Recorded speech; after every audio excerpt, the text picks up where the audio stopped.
अस्सलाम वालेकुम। GHN news HD के साथ मैं हूँ सादिया बतूल। शामिल करते हैं अब तक की अहम खबरें।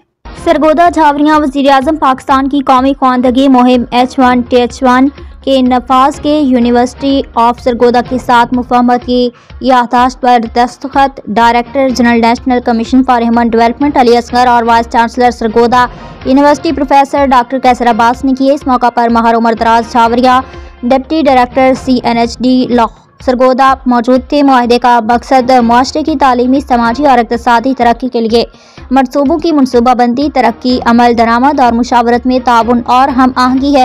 वज़ीर-ए-आज़म की कौमी ख्वानदगी मुहिम के तहत यूनिवर्सिटी में इक़दाम के लिए डायरेक्टर एकेडमिक्स डॉक्टर उज़्मा शहजादी इस प्रोग्राम के नफाज की निगरानी करेंगी, जिसका मकसद मुल्क भर में ख्वानदगी की शरह को बढ़ाना है।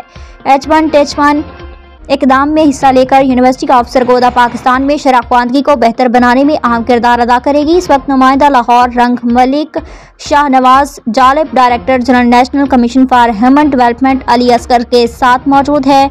जी आगाह कीजिएगा, मजीद उन्होंने क्या कहा। रिपोर्ट जफर अब्बास, तहसील रिपोर्टर शाहपुर झावरियाँ।